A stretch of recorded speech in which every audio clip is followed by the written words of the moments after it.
Muy buenas tardes, queridos amigos. Bienvenidos a su programa Agenda Minera, el programa del Consejo Departamental de Lima del Colegio de Ingenieros del Perú, capítulo de Minas. También reciban la más cordial bienvenida de parte del ingeniero Cip Oliverio Muñoz, presidente de esta orden. Y el día de hoy vamos a conversar, tenemos un invitado muy importante que nos va a hablar acerca de cuál es la realidad frente a los mitos, la desinformación que está existiendo actualmente frente a todo el tema del sector minero. Y para eso nos encontramos con el ingeniero Cip Henry Luna, quien es presidente del Instituto Geológico Minero y Metalúrgico de IGEMET. Ingeniero, muy buenas tardes y bienvenido. Gracias por estar con nosotros. Muy agradecido por la invitación y aquí estoy listo para contestar las preguntas que ustedes consideren oportunas. Ingeniero, usted tiene muchos años de experiencia en el Ministerio de Energía y Minas, en IGEMET, también es catedrático de las universidades y tiene un conocimiento muy amplio acerca de la industria minera y la importancia de este sector para el desarrollo y para la economía de nuestro país. Frente a ese hecho también existe este desconocimiento y esta desvirtuación de la información, ¿no? Hace poco vi una información que también sacaron en algunos medios donde dice que solamente el 0.1% del territorio, por ejemplo de Arequipa, está siendo explorado. Frente a todo lo que se dice, ¿cuál es la percepción que tiene usted como representante de IGEMET? Bueno, el Perú hay que tener en cuenta que es un país que tiene mucha tradición minera, ¿no? Exacto. Y la tradición minera la tenemos desde las épocas pre-incas, incas coloniales, y la observamos en todos los museos nacionales, donde podemos ver todas las rocas ornamentales y las joyas que aparecen, ¿no? Entonces, la minería es una actividad que siempre se ha desarrollado en el Perú, pero no en todo el territorio nacional. Se confunde mucho la presencia de minerales con la ejecución de la actividad minera. Hay minerales en todo el territorio, ¿no? Pero no en todo el territorio puede haber una mina, porque para obtener una mina se tienen que hacer muchas inversiones y muchos años de investigación. Por ejemplo, Antamina se conocía desde 1900.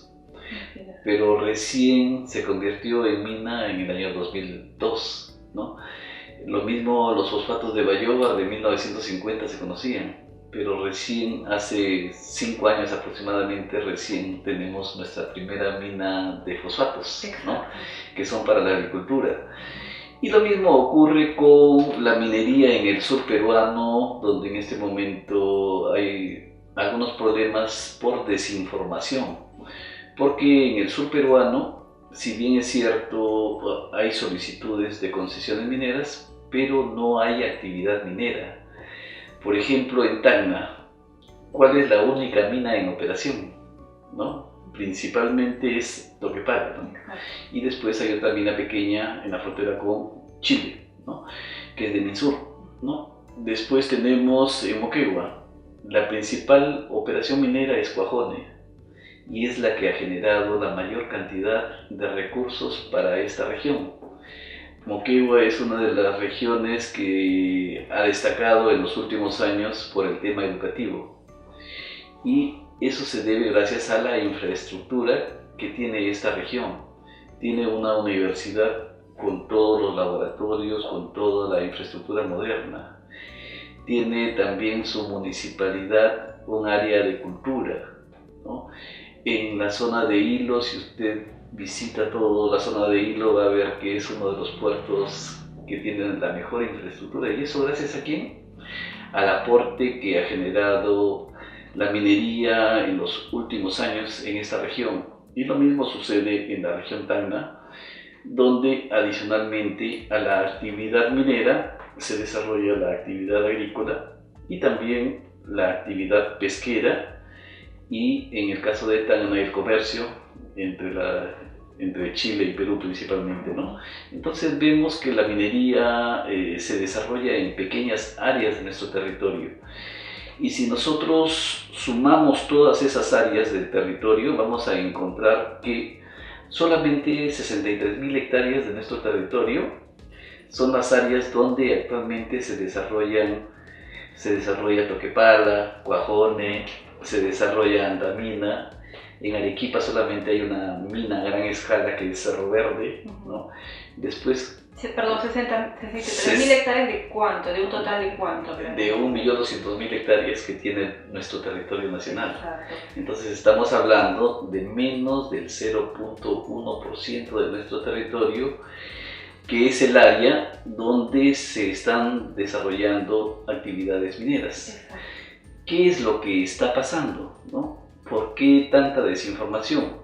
Lo que pasa es que se desconoce o a propósito lo hacen algunas organizaciones no gubernamentales, sacan planos en los que tergiversan información, sacan estadísticas en las que se tergiversa información y se hace creer a las comunidades de que el hecho de que exista un catastro minero de derechos mineros, ¿no?, está haciendo peligrar a sus zonas agrícolas o sus zonas comunales, Ingeniero, perdón, e incluso sus zonas urbanas. Para explicar un poco, porque nosotros, aparte de llegar a los ingenieros profesionales, también llegamos a la comunidad. ¿Qué implica un catastro minero para que estas ONGs antimineras puedan aprovechar y generar esa información?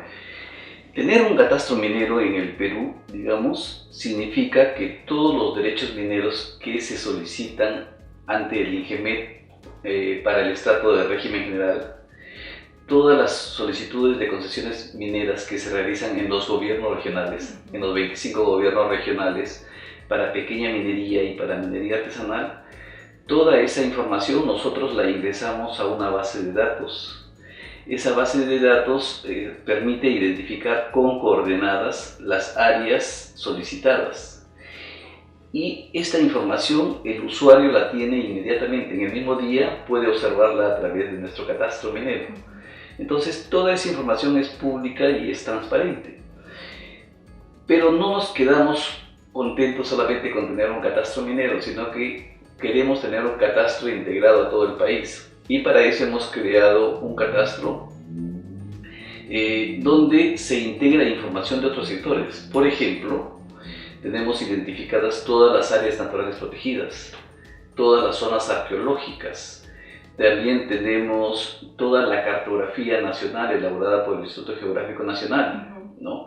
Todos los límites a nivel de centros poblados, de distritos, de provincias y de regiones que nos proporciona el INEI.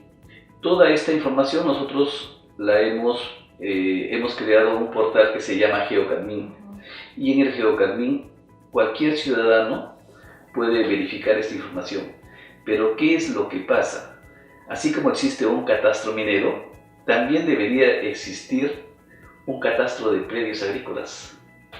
En el Perú hay aproximadamente 10 millones de predios agrícolas, pero deberíamos poder acceder los ciudadanos a ese catastro agrícola. No se puede. No se puede porque no es público. De repente lo están ejecutando, pero todavía no es público. También deberíamos tener derecho a un catastro forestal. Este catastro forestal está a cargo de CERFOR, ¿no? Entonces, este catastro debería ser también público. También deberíamos tener un catastro arqueológico, ¿no?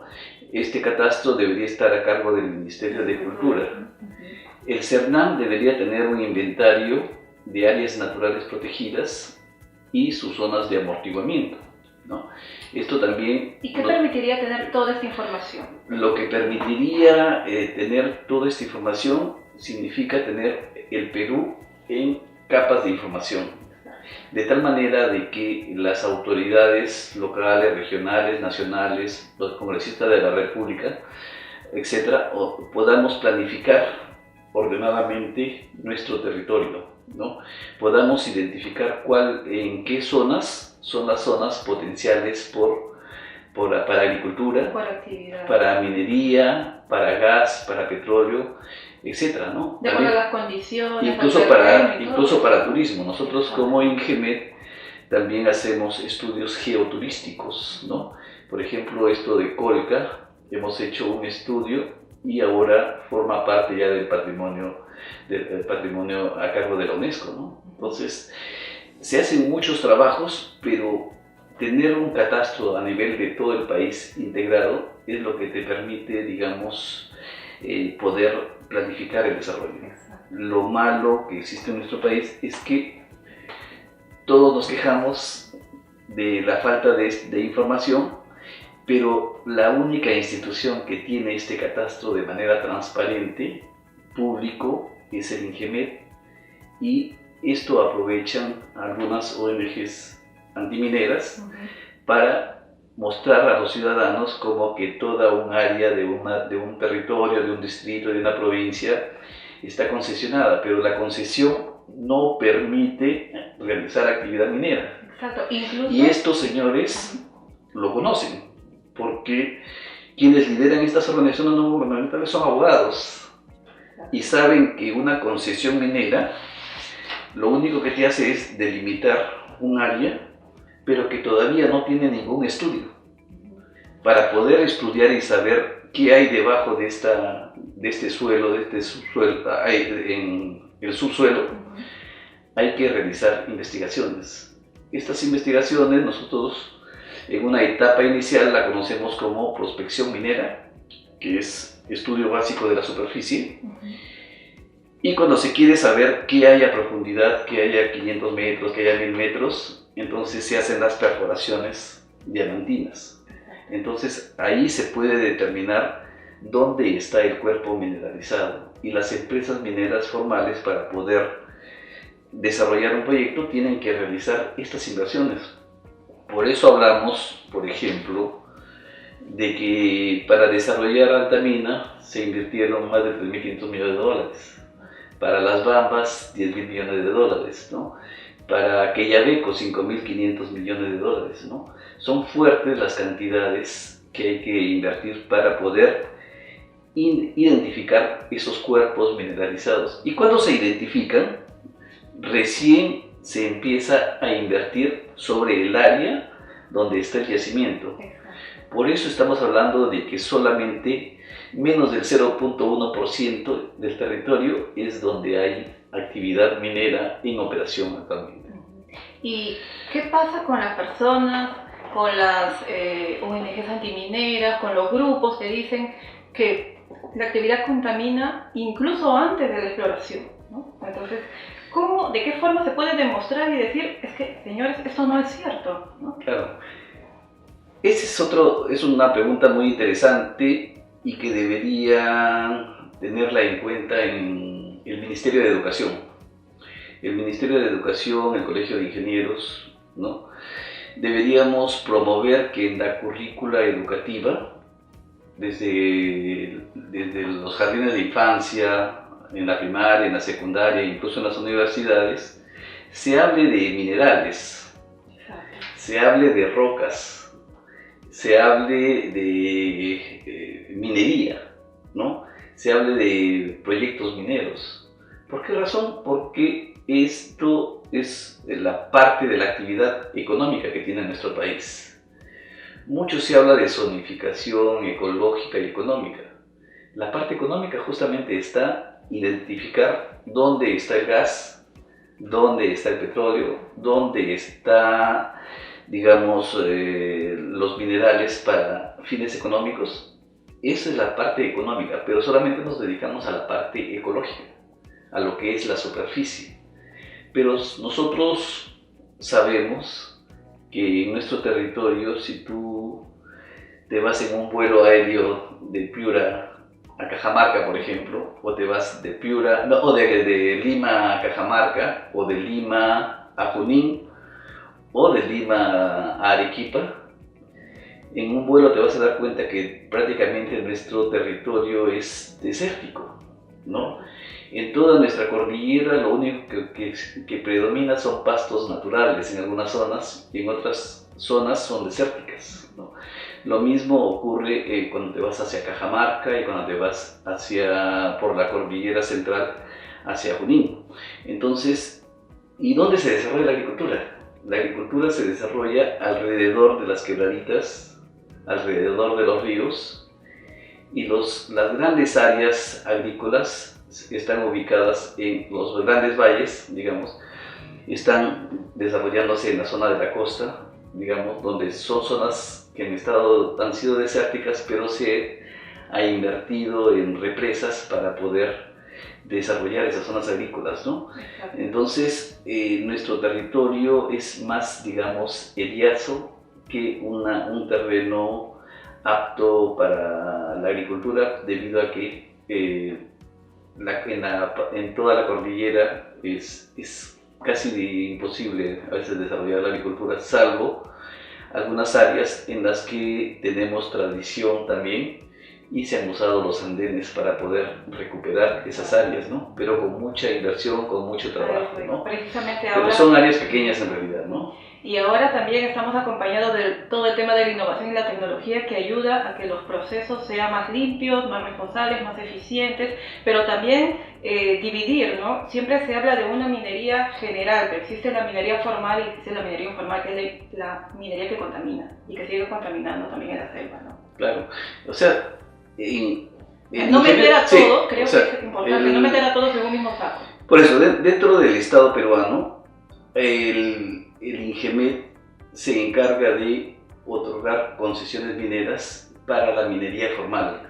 Dentro de la minería formal también están los pequeños productores mineros y productores mineros artesanales que hacen la actividad de manera formal.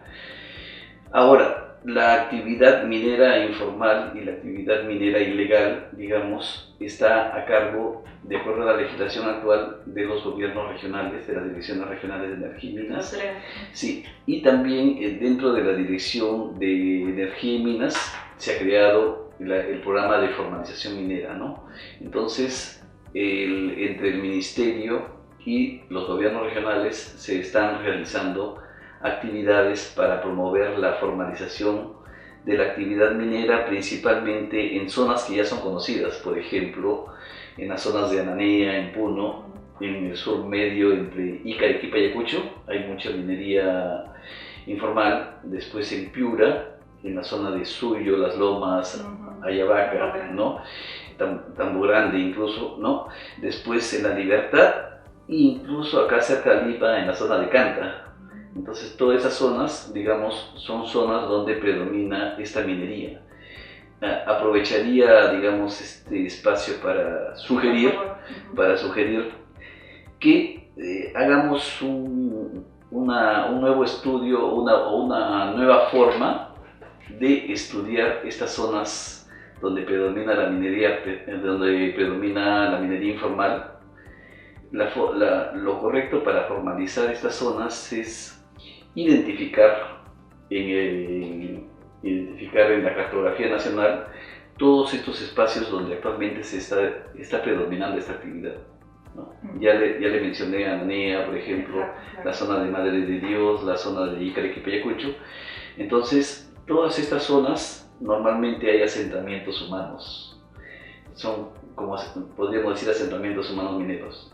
Entonces deberíamos dar una política para tratar de trabajar a nivel de asentamientos humanos mineros para poder ayudarlos a formalizarse y también ayudarlos a mejorar su nivel de vida a esas familias que viven de la actividad minera artesanal. ¿Y tiene más o menos mapeado cuántas personas están en este grupo? Teóricamente se habla que existiría a nivel de país entre 60.000 a 300.000 personas que están trabajando a nivel de minería artesanal, ¿no? O minería en proceso de formalización.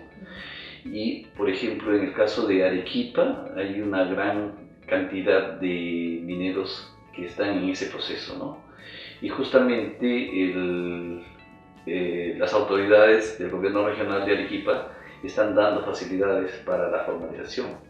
Pero si están dando las facilidades para formalizar la actividad minera, también deberían dar las facilidades para que se pueda desarrollar un proyecto minero que en la actualidad está siendo satanizado de manera innecesaria, porque se ubica en una zona desértica, no va a contaminar el agua del río Tambo, va a usar agua desalinizada y posiblemente va a generar 230 millones de soles anualmente por el tema de canon minero, de regalías mineras, lo que va a beneficiar al gobierno regional, a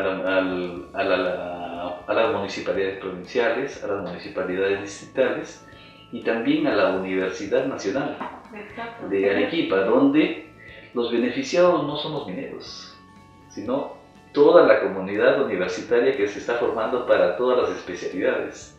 Entonces, no lo miremos a este proyecto como un proyecto que solamente beneficia a Arequipa, sino beneficia a todo el país, porque hay que tener en cuenta que cuando se habla de canon minero, es la repartición del 50% del impuesto a la renta, y el 50% restante es para ayudar a regiones como Huancavelica, como Lambayeque, como Amazonas, donde no hay actividad minera, ¿no? Entonces el Estado necesita recursos, y los recursos justamente son generados por estas empresas mineras que ocupan menos del 0.1% de nuestro territorio nacional.